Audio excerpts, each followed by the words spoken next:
हम लोग modern Indian history की क्लास में हैं और मॉडर्न इंडियन हिस्ट्री की क्लास में कुछ क्लासेज हो गई हैं, 1-2 क्लासेज हुई हैं, जिसमें हम लोगों ने सबसे पहला topic India in 18th century लिया था। 18वीं शताब्दी का भारत नाम से एक टॉपिक लिया। 18वीं शताब्दी के भारत की सबसे प्रमुख घटना जो है, उस पर हम लोगों ने पीछे डिस्कशन किया। 18वीं शताब्दी के भारत की सबसे प्रमुख घटना है मुगल साम्राज्य का पतन। और मुगल साम्राज्य के पतन के साथ ही एक और घटना भी जुड़ी हुई है, राइज ऑफ कोलोनिज्म। तो मुगल साम्राज्य के पतन को पढ़ने के क्रम में हम लोगों ने जाना कि मुगल साम्राज्य का पतन कैसे हुआ, औरंगजेब की उसमें क्या भूमिका थी, संस्थागत कारणों की उसमें क्या भूमिका थी, इंस्टीट्यूशनल कॉजेस कैसे काम कर रहे थे, इन सारी बातों में फॉरेन इन्वेडर्स ने कैसे उसको डिक्लाइन होने में हेल्प किया, इन सारी बातों को हम लोगों ने पीछे के लेक्चर्स में पढ़ा है। अगर आपने उन लेक्चर्स को नहीं देखा है तो आप जरूर देख लीजिए, क्योंकि बहुत यूजफुल है वो। आपको एक कॉन्सेप्ट बिल्डिंग करेंगे कि कैसे मुगल साम्राज्य का डिक्लाइन हुआ। आगे हम आज की क्लास में पढ़ने चल रहे हैं कि मुगल साम्राज्य के पतन की प्रक्रिया, जिसमें हमने पढ़ा कि 1707 से शुरू हुई और फिर अंतिम प्रहार कब हुआ उस पे, 1857 में बहादुर शाह जफर को भारत से निकालकर रंगून निर्वासित कर दिया गया। ये मुगल साम्राज्य के पतन की प्रक्रिया पर अंतिम प्रहार है। मुगल साम्राज्य के पतन की प्रक्रिया की पूर्णता है। क्या है पूर्णता? वो बहादुर शाह जफर को निर्वासित कर दिया जाना भारत से। तो इस पूरी प्रक्रिया में 9 रूलर्स आए, जिन्होंने मुगल शासन के नाम पे या जिन्होंने मुगल साम्राज्य के नाम पे शासन किया। मतलब कि जो ग्रेट मुगल्स हैं, जिनमें आप हुमायूं से, जिसमें जिसमें आप बाबर से लेकर औरंगजेब तक पढ़ते हैं, और फिर लेटर मुगल पीरियड है जिसमें बहादुर शाह प्रथम से लेकर बहादुर शाह जफर तक आप पढ़ते हैं। तो बहादुर शाह प्रथम से लेकर बहादुर शाह जफर तक 9 शासक हुए। इन शासकों ने क्या किया, इन शासकों से जुड़े हुए कुछ क्वेश्चन प्रीलिम्स एग्जाम में पूछे जाते हैं। अगर आप आईएएस का एग्जाम देते हैं, आप स्टेट पीसीएस का एग्जाम देते हैं, या आप कोई और भी एग्जाम देते हैं, तो 1707 से लेकर 1857 के बीच में जो मुगल शासक हुए, वहां से कुछ प्रश्न आपके लिए फैक्चुअल इंक्वायरी के तौर पे पूछे जाते हैं। तो आज की क्लास में इसी को हमें पढ़ना है। साथ साथ हम देखते भी चलेंगे कि इन शासकों ने कैसे अपनी भूमिका निर्मित करी मुगल साम्राज्य के पतन में। जैसे आप देख रहे हैं कि 9 शासक हुए जिन्होंने मुगल साम्राज्य के नाम से शासन किया, जिसमें हमने बताया कि अंतिम शासक हुए बहादुर शाह जफर। तो बहादुर शाह प्रथम से लेकर बहादुर शाह जफर के 9 शासक, और साथ ही साथ इनकी सत्ता को संतुलित करने वाले इनके नोबल्स।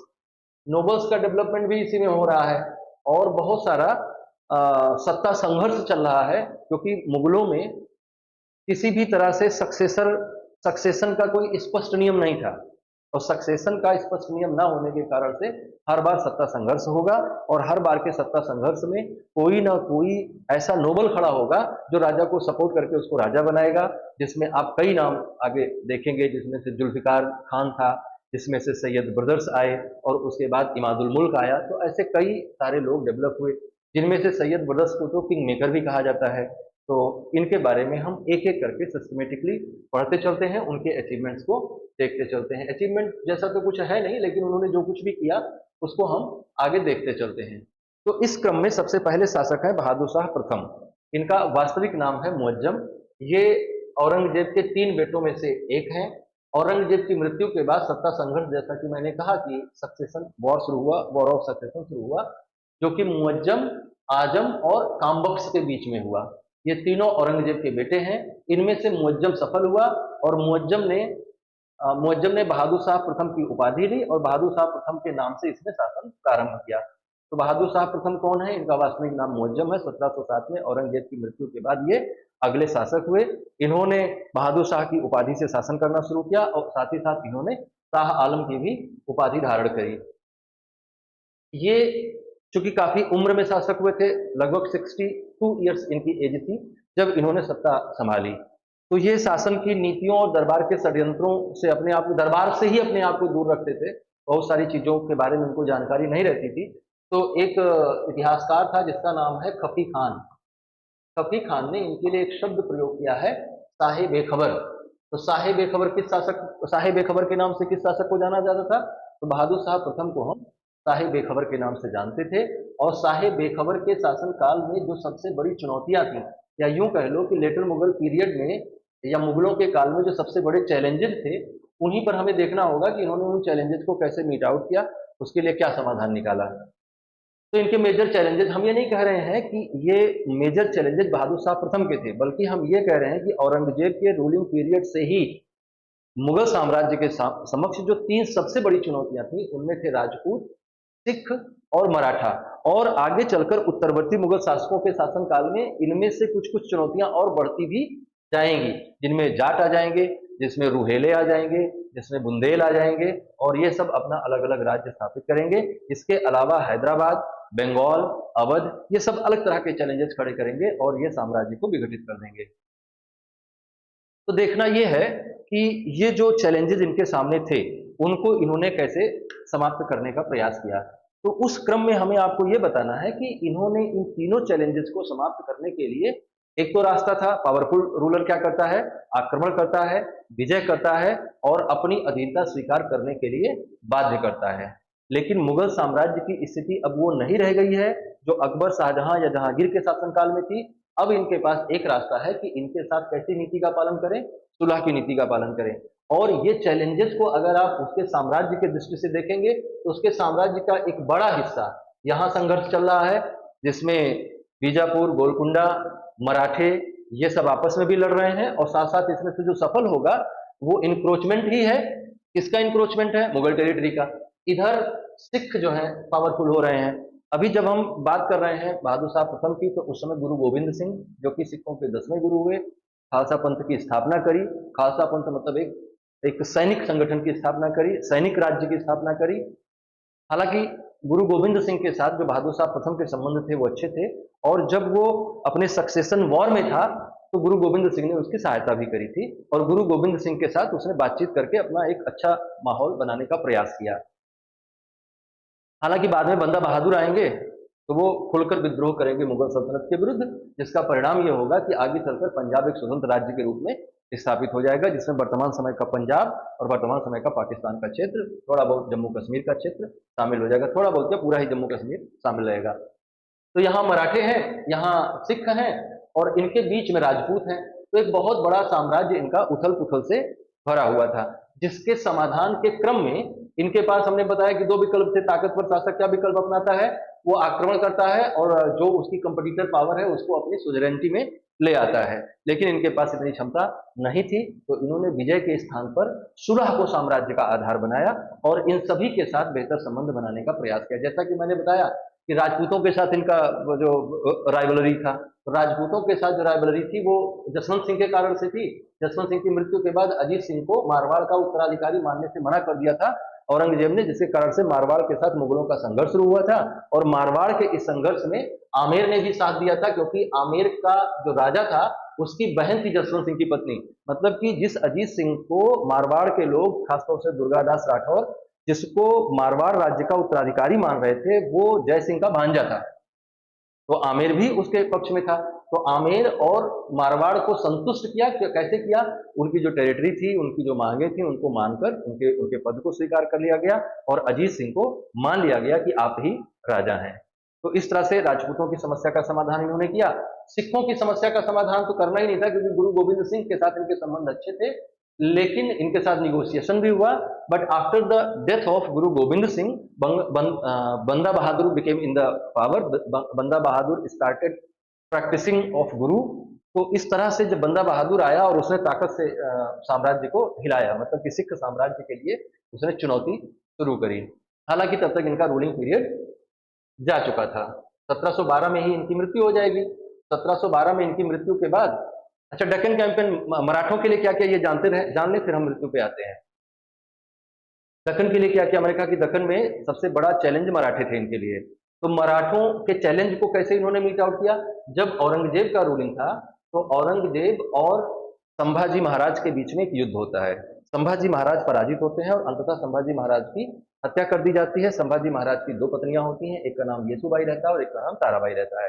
ताराबाई और उनके पुत्र शाहू को गिरफ्तार कर लिया जाता है और मुगल दरबार में बंद करके रखा जाता है। मुगल दरबार में उनको रखा जाता है। 1707 में औरंगजेब की मृत्यु होती है। अच्छा, जो बाकी बचे हुए मुगल हिस्से हैं, वहां येसुबाई और उनके जो लोग हैं वो शासन कर रहे हैं। जब बहादुर शाह प्रथम सत्ता में आता है तो वो ये सोचता है कि मराठों से निपटने का रास्ता ये है कि मैं साहू जी और ताराबाई को छोड़ देता हूं, तो साहू जी ताराबाई जाएंगे और यसुबाई एंड कंपनी के साथ उनकी लड़ाई होगी, जिसके कारण से मराठे आपसी संघर्ष में उलझ जाएंगे और जो हमारी टेरिटरी को इंक्रोच कर रहे हैं वो बंद हो जाएगा। ऐसा सोच के इसने साहू जी को आजाद कर दिया। अब बाकी की कहानी जब हम लोग मराठा पढ़ रहे होंगे तब बात करेंगे कि साहू जी के स्वतंत्र हो जाने के बाद फिर क्या हुआ। इस बीच में 1712 ईस्वी में इनकी मृत्यु हो गई और इनकी मृत्यु के बाद फिर वही हुआ। इनकी मृत्यु लाहौर में हुई और इनकी मृत्यु के बाद फिर से वही हुआ जो हर बार मुगल दरबार में होता रहता था, और वो था वॉर ऑफ सक्सेशन। जो वॉर ऑफ सक्सेशन हुआ, इसमें कुछ नोबल्स को भी अपनी सत्ता बढ़ाने का मौका मिल गया, और इस वॉर ऑफ सक्सेशन में विजयी कौन हुआ? मिर्जा मुइजुद्दीन जहांदार शाह। मिर्जा मुइजुद्दीन जहांदार शाह ने जहांदार शाह नाम से 1712 से 1713 के बीच में शासन किया, और इस वॉर ऑफ सक्सेशन में इनका साथ दिया जुल्फिकार खान ने। जुल्फिकार खान मुगल दरबार का एक नोबल था और इसने इनका साथ देकर अपनी पावर को बढ़ाया। दरअसल सबको सत्ता का लालच था, जितना लालच सत्ता का मुगल राजकुमारों को था उतना ही मुगल नोबल्स को भी था अपनी पावर बढ़ाने का।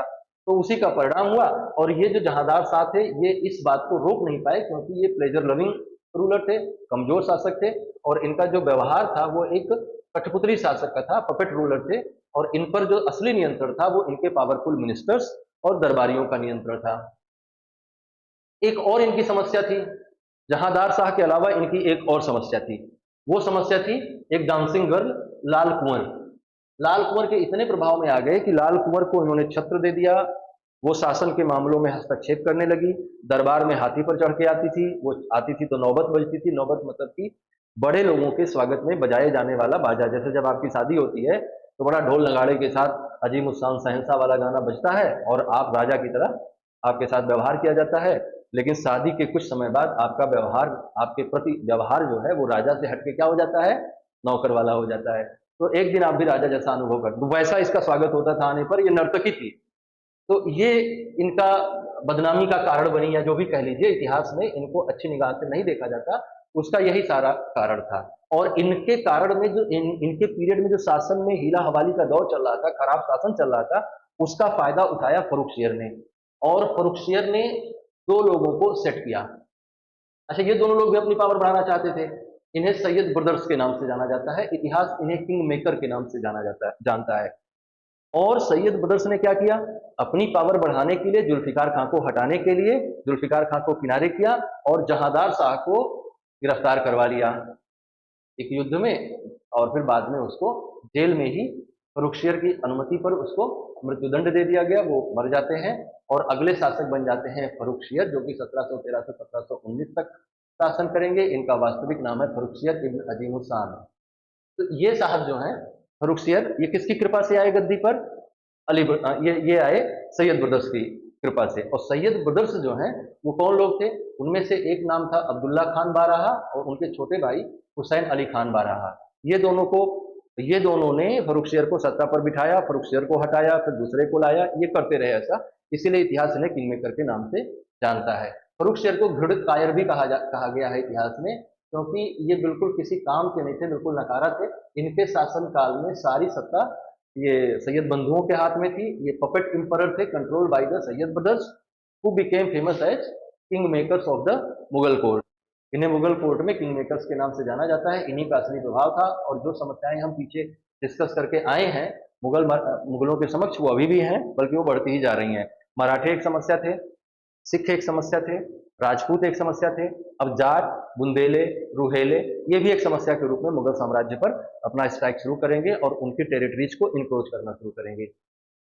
इनके समाधान का प्रयास सैयद ब्रदर्स के द्वारा किया जाएगा। सैयद ब्रदर्स कैसे करेंगे इसको? सैयद ब्रदर्स में एक भाई जो है अब्दुल्ला खान, ये वजीर बन जाएंगे, और इनके दूसरे भाई जो है हुसैन अली खान, इनको मीर बख्शी के पद पर नियुक्त कर दिया जाएगा। मीर बख्शी मतलब सेनापति, मिलिट्री कमांडर के पद पर नियुक्त कर दिया जाएगा। और साम्राज्य जिन समस्याओं से जूझ रहा है उसके समाधान का ये प्रयास करेंगे, हालांकि ये कर नहीं पाएंगे। आर्थिक समस्याओं से निपटने के लिए सैयद ब्रदर्स ने क्या किया? जजिया लगाया। हालांकि जल्दी ही उनको समझ में आया कि जजिया से समस्याएं और बढ़ेंगी, और जो राजपूत, सिख, मराठे और जो दूसरी रीजनल पावर्स हैं उनके साथ संबंध इनके खराब हो जाएंगे, इसलिए जजिया को तुरंत ही हटा लिया गया। फर्रुखसियर इतिहास में एक और चीज के लिए जाने जाते हैं, वो है ईस्ट इंडिया कंपनी के साथ उनके संबंध। ईस्ट इंडिया कंपनी को उन्होंने व्यापारिक अधिकार दिया। 3,000 रुपए वार्षिक देने के बदले ईस्ट इंडिया कंपनी को बंगाल, बिहार, उड़ीसा के क्षेत्रों में चुंगी मुक्त व्यापार की अनुमति दी गई, मतलब किसी भी तरह का कोई टैक्स आपसे नहीं लिया जाएगा। ऐसा इसलिए किया गया क्योंकि फर्रुखसियर बीमार हुआ और ईस्ट इंडिया कंपनी का एक डॉक्टर था विलियम हैमिल्टन, जिसने इसका इलाज किया और इसके इलाज से फर्रुखसियर ठीक हो गया। तो खुश होकर फर्रुखसियर ने कंपनी को एक तरह से आभार व्यक्त किया फरमान देकर, जिसे 1717 का फरमान कहा जाता है। तो ये एक इस बात के लिए भी इसको जानना चाहिए कि इसके शासनकाल को इस बात के लिए भी जाना जाना चाहिए कि इसके शासनकाल में ईस्ट इंडिया कंपनी की लोकप्रियता या ईस्ट इंडिया कंपनी का प्रभाव मुगल साम्राज्य में बढ़ा और यहाँ से उसका मार्ग प्रशस्त होना शुरू हुआ। आगे चलकर वो और भी ताकतवर बनती जाएगी। तो विलियम हैमिल्टन ने बहुत बड़ा काम कर दिया, समझ लीजिए, है ना, उनके लिए। तो 1717 में ये फरमान इशू किया गया, जिसमें हमने कहा कि बंगाल, बिहार, उड़ीसा में इनको टैक्स फ्री व्यापार का राइट मिल गया, इनको कोई कस्टम ड्यूटी नहीं देनी होती थी। तो इनको क्या देना होता था? Exchange for an annual payment of ₹3,000।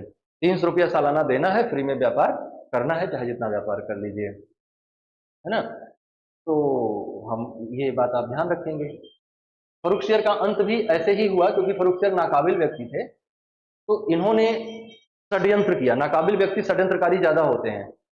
जिस व्यक्ति में काबिलियत से अपने आप को आगे बढ़ाने की क्षमता नहीं होती है, वो प्रायः षड्यंत्रों से आगे बढ़ने का प्रयास करता है। सैयद ब्रदर्स ने इनकी पावर पर रोक लगा रखी थी, इसलिए इन्होंने भी सैयद ब्रदर्स की पावर को रोकने का प्रयास किया, लेकिन सैयद ब्रदर्स समझ गए और उन्होंने इसी को पद से हटा दिया। और ऐसा कैसे हो पाया? इसने try to remove the Syed brothers. क्यों किया? क्योंकि जो इंटेंसिटी बढ़ रही थी उनके पावर की, उसको कम करना था। लेकिन इस चक्कर में इनको खुद ही गद्दी से हटना पड़ा, इनको अंधा बना दिया गया और इन्हें जल्दी ही मार भी दिया गया। और इनके बाद अगले शासक जो है उनको भी सैयद ब्रदर्स ही बिठाएंगे, लेकिन वो अपने विशेष स्वभाव के कारण रंगीला कहे जाएंगे। इनका वास्तविक नाम रोशन अख्तर था। तो अगला शासक कौन आया? अगले शासक आए मोहम्मद शाह रंगीला, जिन्होंने 1719 से 1748 के बीच में शासन किया। अगर आप ध्यान से देखेंगे तो लेटर मुगल पीरियड में सबसे लंबे समय तक शासन करने वाले व्यक्ति हैं। रंगीला इनका नाम था। ये बेसिकली बहादुर शाह प्रथम के ग्रेट ग्रैंडसन थे, पड़पोते थे। नाम इनका वास्तव में रोशन अख्तर था, लेकिन नाम रंगीला है। संगीत में, नृत्य में हमेशा डूबे रहते थे। इनको नाच गाना ज्यादा पसंद था। साथ साथ इनके शासनकाल में कुछ साहित्यिक गतिविधियां भी चली और खासतौर से उर्दू के विकास के लिए इन्हें जाना जाता है ना। तो किंग मेकर्स के द्वारा ये भी लाए गए, सैयद ब्रदर्स के द्वारा ये भी बिठाए गए। और इनको बस आप इसलिए इनको समझ सकते हैं कि इनके शासनकाल में अंतिम प्रयास किया गया साहित्य के विकास के लिए। लेकिन इन्होंने एक काम ये किया कि सैयद ब्रदर्स की पावर को कमजोर कर दिया। जो इनके पहले के शासक फर्रुखसियर करना चाह रहे थे उसको इन्होंने किया। और लेकिन ये भी आप समझें कि आसमान से गिरे तो खजूर में अटके, तो कोई फायदा नहीं हुआ। अगर आप एक बीमारी को ठीक करने के क्रम में किसी दूसरी बीमारी को जन्म दे रहे हैं तो आप सही तरह से इलाज नहीं कर रहे हैं। वही इनके साथ हुआ। इन्होंने सैयद ब्रदर्स को तो कमजोर किया, लेकिन उसकी जगह पे निजामुल मुल्क ताकतवर हो गया। हालांकि इसने 1720 में सैयद ब्रदर्स को एलिमिनेट किया, लेकिन धीरे धीरे करके सत्ता पर इसने भी अधिकार कर लिया। और ये जैसे पहले पपेट रूलर थे, आगे भी ये पपेट रूलर ही रह गए। इनके समय के कुछ इंटरनल चैलेंजेस हैं जो आपको जरूर जानने चाहिए, आपके एग्जाम में पूछे जाएंगे। Rise of autonomous states. Mohammad Shah रंगीला के शासनकाल में हैदराबाद, बंगाल और अवध, ये तीनों राज्य स्वतंत्र हो गए, बिकेम द इंडिपेंडेंट स्टेट। हमने पीछे आपको बताया था कि मुगल सत्ता के पतन के बाद दो तरह के राज्य सक्सेसर स्टेट के रूप में आए अस्तित्व में। उनमें से एक नाम हम बार बार लेते हैं, राजपूत, सिख, मराठा, जाट, बुंदेला, रुहेले। इन लोगों ने अलग अपना, मतलब ये इंडियन नेटिव्स के थे। और कुछ ऐसे भी थे जो बाहर से आए थे, मतलब बाहर से क्या कि मुगलों के गवर्नर के तौर पे शासन कर रहे थे, उन्होंने भी अपने आप को इंडिपेंडेंट डिक्लेयर किया। और उनमें से तीनों का इंडिपेंडेंस जो हुआ, तीनों एक स्वतंत्र राज्य के रूप में स्थापित हुए। तो किसके शासनकाल में? मोहम्मद शाह रंगीला के शासनकाल में। तो ये बात आप ध्यान रखेंगे। और इनका पतन इस कदर हो गया कि मराठे अब जो है इनकी बाउंड्रीज को, इनकी टेरिटरीज को इंक्रोच करने लगे। एडमिनिस्ट्रेटिव फेल्योर रहा इनका इनका रूलिंग पीरियड है, एडमिनिस्ट्रेटिव फेल्योर के नाम पे आप जान सकते हैं। क्यों जान सकते हैं? जो इनका बेसिक फोकस था, it was on luxury entertainment than governance, शासन पर कम, मौज मस्ती में आगे। तो ये मौज मस्ती में जो आगे रहते हैं ना, तो फिर वो दिक्कत कर देते हैं बाद में, साम्राज्य के स्थायित्व को दिक्कत करते हैं। तो ये साहब जो हैं, एक तो इन्होंने एक फेल्योर ये किया कि बहुत मौज मस्ती में रहे। दूसरा क्या रहा कि इग्नोर्ड राइजिंग रीजनल पावर्स, क्षेत्रीय शक्तियां जो अपना लगातार सत्ता विस्तार कर रही थी, उन पर इनका ध्यान नहीं गया, जिनमें से मराठा, सिख, जाट और राजपूत, आगे रुहेले, बंगस, वो सब भी आप इसमें जोड़ लीजिए। तो बहुत सारी रीजनल पावर्स अपना पावर धीरे धीरे बढ़ा रही थी, लेकिन साहब राग रंग में डूबे हुए थे, इनको कोई असर नहीं हो रहा था। आसफ जहां फर्स्ट जो था, जिसको इन्होंने अपना वजीर बनाया था, इसने सत्ता को सुधारने का प्रयास तो किया, लेकिन चूंकि इनका झुकाव शासन में था ही नहीं, इसलिए ये भी परेशान हो जाता है और परेशान होकर 1724 में रिजाइन करके हैदराबाद चला जाता है और वहां ये इंडिपेंडेंट स्टेट की स्थापना करता है, जो अपने आप को मुगल पावर से स्वतंत्र मानती है। तो इस तरह से ये इंटरनल वीकनेसेस का शिकार हुए और अपने एडमिनिस्ट्रेटिव फेलियर के कारण से चीजों को रोक नहीं पाए। इनके शासनकाल में कुछ फॉरेन इन्वेजन्स भी हुए। इनमें सबसे महत्वपूर्ण इन्वेजन जो है वो है नादिर शाह का आक्रमण, जो कि 1739 में हुआ। और नादिर शाह के इस आक्रमण ने दिल्ली सल्तनत की मुगल साम्राज्य की कमजोरी को पूरी दुनिया के सामने खड़ा कर दिया। नादिर शाह पर्सिया से इन्वेड करता है 1739 में, और बैटल ऑफ करनाल होता है, जिसमें मुगल आर्मी बहुत बुरी तरह से पराजित होती है, एक निर्णायक हार होती है मुगल सेना की। और इस निर्णायक हार का परिणाम ये होता है कि बंधक बना लिया जाता है राजा को, और दिल्ली को लूटा जाता है, कत्लेआम किया जाता है, और नादिर शाह जीत कर यहाँ से बहुत सारी संपत्ति ले जाता है, जिसमें पीकॉक थ्रोन, मयूर सिंहासन, जिसको शाहजहां ने बनवाया था, और इसी मयूर सिंहासन में प्रसिद्ध कोहिनूर हीरा भी जड़वाया गया था, जिसको लेकर वो चला जाता है। हालांकि बाद में फिर से कोहिनूर हीरा भारत आएगा और फिर से वो ब्रिटेन चला जाएगा। कोहिनूर हीरे की भी अपनी एक बड़ी कहानी है, तो वो अभी हम यहाँ लेकर नहीं आएंगे, किसी और दिन आपको बताएंगे कि उसकी क्या स्टोरी है। अभी आप इसी प्रक्रिया को आगे बढ़ाते हैं और आगे समझते हैं कि क्या हुआ। 1748 में ये मर गए। इनका कुल शासन 29 ईयर्स का रहा। हमने बताया पहले ही आपको कि longest among the later Mughals, उत्तरवर्ती मुगलों में सबसे बड़ा शासनकाल इन्हीं का रहा, और इनके बाद इनके बेटे अहमद शाह बहादुर अगले शासक बनेंगे। और अहमद शाह बहादुर पे हम लोग आगे चलते हैं। अहमद शाह बहादुर का वास्तविक नाम मिर्जा अहमद शाह बहादुर था, और इन्होंने 1748 से 1754 के बीच में शासन किया, 1754 के बीच में शासन किया। इनका शासन भी बिल्कुल किसी मतलब काम का नहीं था, कुछ हुआ नहीं, ये भी पपेट रूलर की तरह ही शासन करते रहे, और इनके खिलाफ कुछ विद्रोह भी होंगे। तो ये सन ऑफ मोहम्मद शाह रंगीला, मोहम्मद शाह रंगीला के बेटे थे, पहली चीज। और ये after the death of Muhammad Shah in 1748 he became the ruler of Mughal empire. Critical period of rapid Mughal decline, ये जिस समय शासन बन रहे हैं, बहुत तेजी से डिक्लाइन चल रहा है मुगल एम्पायर का, और इनमें जो एडमिनिस्ट्रेटिव एक्सपीरियंस और पर्सनल करेज का भी अभाव था। इस अभाव के कारण जो रैपिड डिक्लाइन हो रहा था एम्पायर का, उसको ये रोकने में सफल नहीं हो पाए। और अपनी माँ कुदसिया बेगम, ये भी जानने वाली बात है, कुदसिया बेगम के प्रभाव, कुदसिया बेगम ने सत्ता पर कब्जा कर रखा था, है ना। और इनका एक किन्नर था जावेद खान, तो कुदसिया बेगम और जावेद, उधम बाई नाम था कुदसिया बेगम का, धीरे धीरे करके इन्होंने पावर अपनी बढ़ा ली थी। तो कुदसिया बेगम और इनका जो किन्नर था जावेद खान, इन दोनों के प्रभाव में ये रहते थे। असली शासक यही लोग थे, ये बस केवल नाम मात्र के शासक थे। और इनके शासनकाल में मराठा, जाट, रोहिला और सिख ने मुगल वीकनेस का लाभ उठाकर अपने आप को आगे बढ़ाया, और जो टेरिटोरियल डिसइंटीग्रेशन की प्रक्रिया पहले से चल रही थी, वो अभी इस पीरियड में और बढ़ गई। इनके शासनकाल में कुछ विद्रोह भी हुए और कुछ आक्रमण भी हुए। तो सबसे महत्वपूर्ण जो आक्रमण रहा वो अहमद शाह अब्दाली का रहा, जिसने 1748 में पंजाब पर आक्रमण किया। इस आक्रमण को इन्होंने असफल किया, किसकी सहायता से? सफदरजंग नवाब ऑफ अवध और मुगल फोर्सेज ने मिलकर इनको हराया। लेकिन ये हार भी अस्थायी ही रही, बाद में फिर से आएगा और वो कई लूटपाट करेगा। इमादुल मुल्क ने विद्रोह भी किया 1754 में, जो कि इनके वजीर थे, और इनके इनकम्पिटेंस का फायदा उठाकर या इनके इनकम्पिटेंस से परेशान होकर उन्होंने रिवोल्ट किया, और उस रिवोल्ट में मराठों ने साथ दिया। और इमादुल मुल्क ने इनको सत्ता से हटाकर, गद्दी से हटाकर इन्हें अंधा कर दिया। तो ये बात आपको जानने वाली है कि ये अंधे कर दिए गए।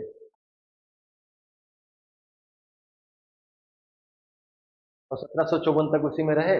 फिर ये 1775 में इनकी मृत्यु हो गई, गुमनामी की मौत मिली, और symbolize the collapse Mughal military and political authority. एकदम खत्म बात है ना। अब कुछ बचा नहीं, केवल नाम बचा रह गया है बस। और नाम भी अब आगे चल के जल्दी ही खत्म हो जाएगा, क्योंकि अभी और नए प्लेयर्स इस मैदान में आ रहे हैं, नाम के खेल के मैदान में, है ना। तो इनके शासनकाल में जो अटैक्स हुए अहमद शाह अब्दाली के, और जो इंटरनल डिस्टर्बेंसेज रहे इनके रूलिंग पीरियड में, उसके कारण से इनका काल मुगल साम्राज्य की पतन की प्रक्रिया को और बढ़ाएगा। 1754 में इनकी मृत्यु के बाद जहांदार शाह का जो बेटा था वो सत्ता में आएगा, जिसका नाम है अजीजुद्दीन, और वो आलमगीर सेकंड के नाम से अपने आप को शासक घोषित करेगा। 1754 से 1759 तक शासन करेगा। इमादुल मुल्क की मदद से सत्ता में वो आएगा, जो कि उसका वजीर रहेगा, और उसी के मदद से, इमादुल मुल्क की मदद से ही अहमद शाह बहादुर को डिपोज किया गया था। अच्छा, ये जानबूझकर बहादुर शाह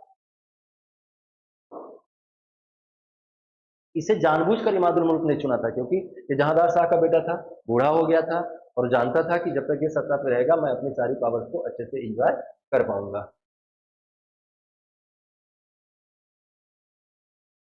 जो इनका रूलिंग पीरियड रहा आलमगीर सेकंड का, उसमें कुछ खास बातें आपको बताई जा रही हैं, आप ध्यान रखिए। इमादुल मुल्क हेल्ड एक्चुअल पावर। असली शक्ति किसके हाथ में थी? इमादुल मुल्क, जो कि उसका वजीर था। ये केवल नॉमिनल रूलर था।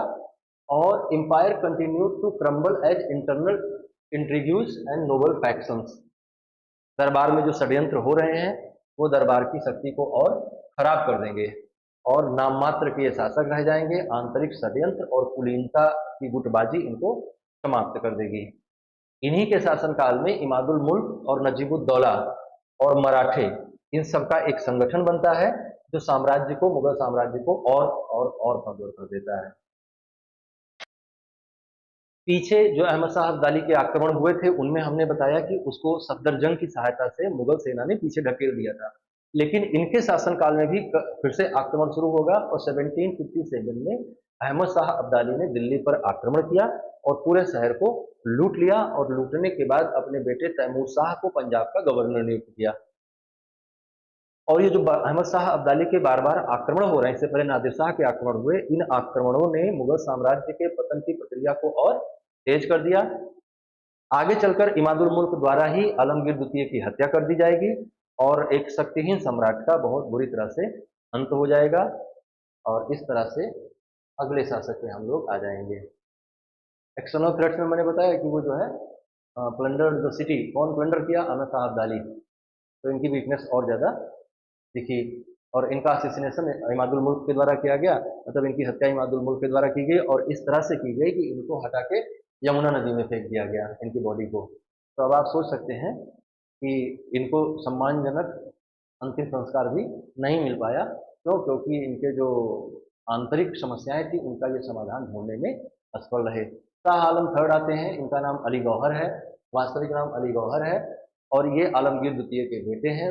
Proclaimed emperor after the murder of Alamgir second, initially ruled in name only, real control was held by the warlords and the Britishers. अभी ब्रिटिशर्स भी आ गए हैं, हम लोग बात कर रहे हैं कब की? हम लोग बात करें 1759 से 1806 की। तो 1759 के बाद 1764 में जाके अभी बैटल ऑफ 1757 में बैटल ऑफ प्लासी हो गया है। 1764 में बैटल ऑफ बक्सर होगा, और बैटल ऑफ बक्सर के बाद क्या होगा? एक संधि होगी जिसे ट्रीटी ऑफ इलाहाबाद कहते हैं। उसके बाद ये साहब जो है, शाह आलम द्वितीय जो है, इनकी स्थिति ये हो जाएगी कि ये पेंशन पे आ जाएंगे। तो आप देखिए कितना क्रमिक रूप से पतन होता चला आ रहा है। तो dangerous court politics, specially threats from the Imadul मुल्क, इसके कारण से इन्होंने क्या किया? इस डर के कारण से ये भाग जाते हैं, और भाग के कहाँ जाते हैं? बिहार और बंगाल के क्षेत्र में जाते हैं, है ना। और वहां जाकर ये इलाहाबाद, अब तक बैटल ऑफ प्लासी हो चुका है, और बैटल ऑफ प्लासी के कारण से बंगाल में सत्ता परिवर्तन हो चुका है, और जो सत्ता में आया है मीर कासिम, उसकी भी स्थिति ठीक नहीं है, और वो भी अंग्रेजों से संघर्ष करना चाह रहा है, और शाह आलम जाके इलाहाबाद में शरण लेके बैठे हुए हैं। अपनी स्थिति को फिर से मजबूत करना चाह रहे हैं और इमादुल मुल्क को खत्म करना चाह रहे हैं। इस पूरे सीन में अभी एक और लड़ाई खड़ी होगी। अपनी पावर को रिगेन करने के लिए ये बिहार जाते हैं और वहाँ इलाहाबाद में अवध के नवाब जो हैं उस समय शुजाउद्दौला रहते हैं, उनसे मिलकर और मीर कासिम से मिलकर अपनी स्थिति को सुधारने का प्रयास करते हैं, इमादुल मुल्क को खत्म करने का प्रयास करते हैं। लेकिन यहाँ पर सभी दुखी हैं, तो कुछ दुखियारे मिलकर अपना दुख बांटने का प्रयास कर रहे हैं। इसी क्रम में एक षड्यंत्र बनता है कि अंग्रेजों की स्थिति को कमजोर करने के लिए हमें बैटल ऑफ बक्सर करना चाहिए, अंग्रेजों से हमको लड़ना चाहिए। तो मीर कासिम ने शुजाउद्दौला और शाह आलम द्वितीय इन दोनों को अपने फेवर में किया और 1764 में 1764 में बक्सर के मैदान में एक लड़ाई लड़ी जिसमें अंग्रेजी सेना का नेतृत्व हेक्टर मुनरो कर रहा था। लेकिन इस युद्ध में बड़ी निर्णायक हार हुई, है ना, और इस हार ने फिर बहुत सारी चीजों में बदलाव किया। तो Shah Alam second, Shujauddaula and Mir Qasim versus British East India Company ये चला। और इसमें ईस्ट इंडिया कंपनी की सेना को कौन लीड कर रहा था? तो मेजर हेक्टर मुनरो कर रहा था। British victory cemented their supremacy in Bengal, ये बहुत इंपॉर्टेंट बात है। 1757 में उन्होंने हराया जरूर था सिराजुद्दौला को, लेकिन उस हार का या अंग्रेजों की उस जीत का कोई बहुत मतलब नहीं था।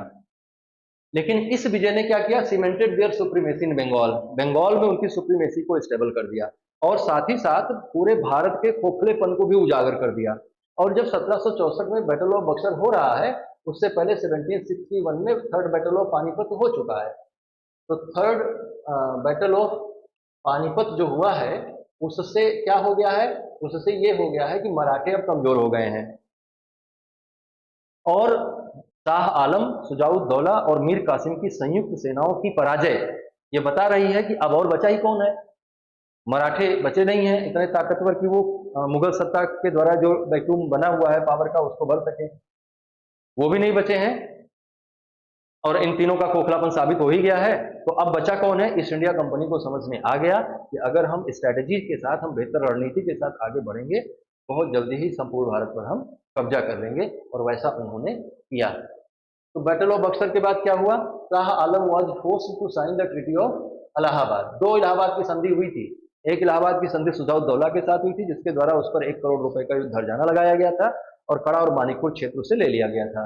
और दूसरा जो संधि इलाहाबाद संधि के नाम से हुई थी वो सम्राट शाह आलम के साथ हुई थी, और उस संधि के द्वारा दीवानी राइट, जिसमें right to revenue, right to collection of revenue था, ये बंगाल, बिहार और उड़ीसा में किसको दे दिया गया? कंपनी को दे दिया गया। और Mughal emperor became the pensioner of the British, Britain की शक्ति का ये क्या बन गया? पेंशनर बन गया। पेंशन मिलेगी आपको 26 लाख रुपए वार्षिक, और इस 26 लाख रुपए वार्षिक के बदले बंगाल, बिहार और उड़ीसा में हम रेवेन्यू कलेक्शन करेंगे। ये एग्रीमेंट होता है, ये समझौता होता है इस समय 1765 में। तो अगर आप ध्यान से देखें तो ये जो है ब्रिटिश पावर को भी एस्टैब्लिश करने की दृष्टि से बहुत महत्वपूर्ण है। थर्ड बैटल ऑफ पानीपत भी इन्हीं के समय में हुआ जिसकी बात हम पीछे कर चुके हैं। तो इसने क्या किया? थर्ड बैटल ऑफ पानीपत का क्या रोल है? थर्ड बैटल ऑफ पानीपत लड़ा गया मराठों और अहमद शाह अब्दाली के बीच में, जिसमें मराठों की मैसिव डिफीट हुआ, बुरी तरह से हार हुई, और power vacuum allowed British to regional rulers to expand influence. Panipat के तीसरे युद्ध का जो सबसे महत्वपूर्ण प्रभाव रहा वो ये रहा कि उसने मराठों को इस तरह से हरा दिया जिससे मराठे अब मुगल सत्ता में नहीं आ पाएंगे, मराठे अब सेंट्रल अथॉरिटी इंडिया की नहीं बन पाएंगे। तो फिर बचा मैदान किसके लिए? मैदान बचा है अब ब्रिटिशर्स के लिए।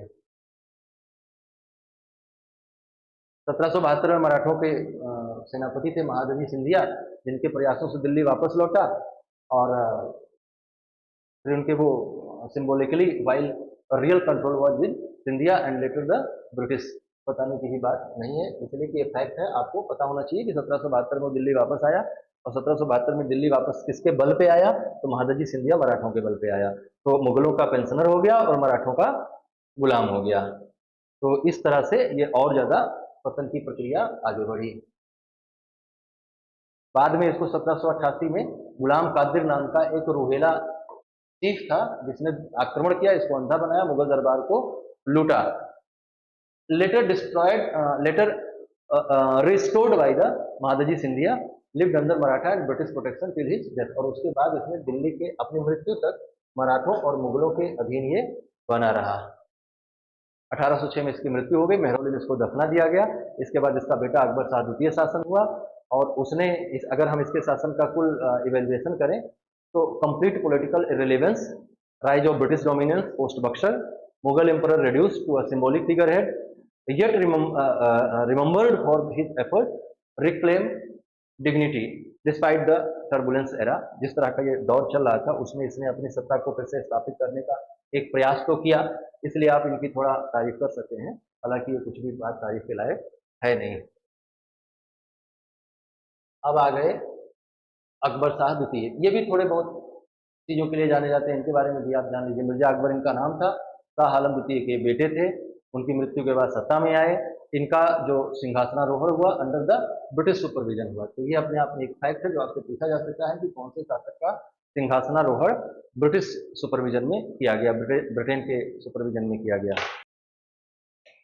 तो आप इस बात का अंदाजा इससे लगा सकते हैं कि मुगल सत्ता की स्थिति क्या हो गई थी, कि अंग्रेजों के देखरेख में होगा।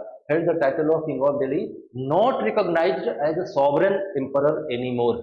अंग्रेजों ने कहा कि अब हम और आपको स्वायत्त शासक के रूप में मान्यता नहीं देंगे। तो ये भी नोटेबल पॉइंट है फैक्चुअल इंक्वायरी के लिए, जो आपके एग्जाम में, पीटी के एग्जाम में पूछा जाता है, तो इसको ध्यान रखिएगा। ब्रिटिश कंट्रोल बढ़ गया इस दौरान मुगल सत्ता पर, और जो मोनार्की रही वो सिंबॉलिक रह गई। Power and influence confined the red fort Delhi, ये कहा गया कि दिल्ली के लाल किले के बाहर आपकी कोई सत्ता नहीं है, और दिल्ली के लाल किले को भी आपको खाली करना पड़ेगा। हालांकि उससे पहले कुछ हो जाता है जिसके कारण से वो हमेशा के लिए खत्म ही हो जाता है। Dependent on British East India company pension, British East India company के पेंशन पर यह निर्भर था। और real authority was with the British resident Delhi, Delhi में एक ब्रिटिश रेजिडेंट रहता था इनके दरबार में, वही असली पावर को एंजॉय करता था, उसी के हिसाब से इनको सारी बातें माननी होती थी। क्योंकि इस समय तक मराठों की भी स्थिति बहुत खराब हो चुकी है, उनको भी अंग्रेजों ने बहुत कमजोर कर दिया है। रॉयल सनद जो जारी किए जाते थे उनका भी अंत कर दिया गया, और अंग्रेजों ने कहा कि अब इस तरह का कोई भी ऑर्डर इश्यू करने का राइट आपके पास नहीं है, जो भी फरमान वगैरह आप इश्यू करते थे वो सब आपके अधिकार क्षेत्र से बाहर हो गया है। मतलब यहाँ तक आते आते British East India company became the ruler of India, है ना। पूरे भारत के शासन पर वो अपना प्रभाव जमाने का प्रयास कर रहे हैं, और इनका जो ऑफिशियल पॉइंट्स थी उनसे भी अकबर सेकंड का नाम रिमूव कर दिया गया, और symbolic end of Mughal sovereignty, और पूरी तरह से मुगल सॉवरेंटी का पतन हो गया। इन्होंने अपनी पेंशन बढ़वाने का प्रयास किया, और जो स्थिति इनकी खराब हो रही थी, ईस्ट इंडिया कंपनी जो स्थिति खराब कर रही थी उसको उन्होंने सुधारने का प्रयास किया। उस क्रम में इन्होंने राजा राम मोहन राय को लंदन भेजा 1831 में। वहीं लंदन में ही राजा राम मोहन राय की मृत्यु भी हो जाती है ब्रिस्टल शहर में, इन्हीं के काम के लिए वो गए रहते हैं। क्या करने के लिए भेजा था? एक रिक्वेस्ट करने के लिए भेजा था, restoration of imperial authority, better treatment and increased pension, pension बढ़ा दीजिए हमारी, और जो हमारी अथॉरिटी है उसको रिस्टोर कीजिए, और हम हमारे साथ अच्छा बर्ताव किया जाए ईस्ट इंडिया कंपनी के द्वारा। ऐसी मांग के साथ इन्होंने राजा राम मोहन राय को लंदन भेजा। हालांकि इनकी मांग पर वहां कोई विचार नहीं किया गया, और ये बड़ा ऑब्वियस है कि विचार नहीं किया जाएगा, क्योंकि ईस्ट इंडिया कंपनी ही नहीं, अब तक मुगल ईस्ट इंडिया कंपनी ही नहीं, अब तक ब्रिटिश क्राउन भी भारत पर शासन करने के फिराक में है। और 1813 के बाद आप देखिए कि कैसे कैसे नियम बनने लगते हैं यहाँ आने के लिए, है ना। फिर से एक बार सक्सेशन क्राइसिस खड़ा हुआ, जैसा कि हर बार होता है। मिर्जा जहांगीर के साथ कन्फ्लिक्ट हुआ। मिर्जा जहांगीर अगला शासक बन सकता था, लेकिन जो उसका ब्रिटिश रेजिडेंट था आर्कीबोल्ड सेटन, तो आर्कीबोल्ड सेटन के साथ उसका एक झगड़ा हुआ था मिर्जा जहांगीर का, जिसके कारण से अंग्रेजों ने कहा कि नहीं, इसको अगला शासक हम नहीं बनने देंगे। तो अगला शासक कौन बना? बहादुर शाह जफर बना, और बहादुर शाह जफर के अंतिम थे, और इस तरह से आप मुगल सत्ता के अंतिम शासक तक आ गए। और मुगल सत्ता का अंतिम शासक जो है 1837 में की मृत्यु हो गई, बहादुर शाह जफर इनके उत्तराधिकारी बने। बहादुर शाह सेकंड, बहादुर शाह जफर 1837 से 1857 इनका शासनकाल रहा। ये अकबर शाह द्वितीय के बेटे थे। जफर इनका पेन नेम था, क्योंकि ये कविताएं वविताएं भी लिखा करते थे। तो भाई यही तक इनकी बात थी। और इनके शासनकाल में एक विद्रोह हुआ। इनकी सत्ता कहाँ तक थी? लाल किले के चौखट से आंगन तक, और रियल कंट्रोल ब्रिटिश कंपनी का था। ये खुद एक कवि थे, ब्रिटिश पोएट थे, और इनके दरबार में कई जो है उर्दू पोएट्स रहते थे। जैसे मिर्जा गालिब का नाम आपने सुना होगा, जौफ का नाम सुना होगा और मोमिन का नाम सुना होगा। तो his poetry reflected deep spirituality, Sufism and melancholy. तो ये क्या है, कवि हृदय व्यक्ति थे, थोड़ा इनका झुकाव कविता और सौंदर्य के प्रति ज्यादा था। तो कुछ बेचारे कर नहीं पाए खास।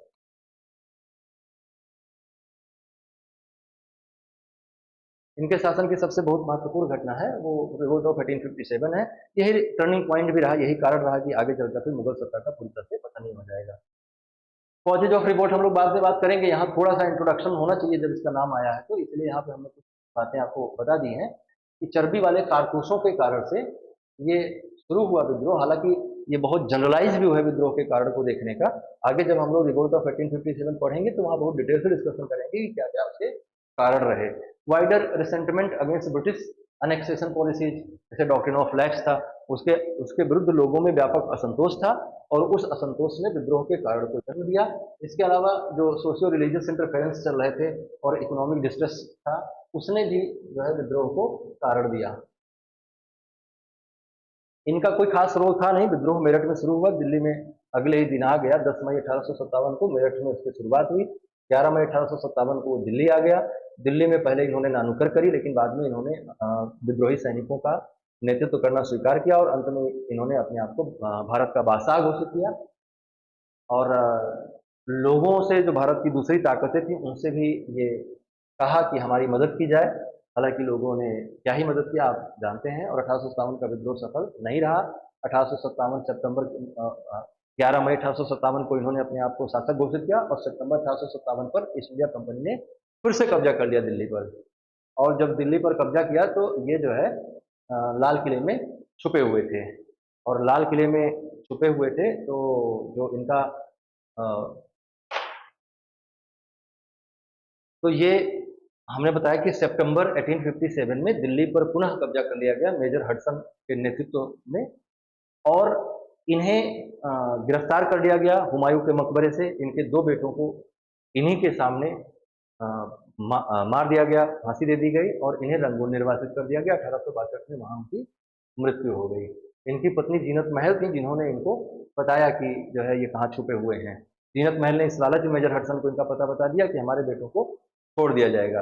हालांकि ऐसा किया नहीं और इनके दोनों ही बेटों को फांसी की सजा दे दी गई, और इस तरह से ये सत्ता समाप्त हुई।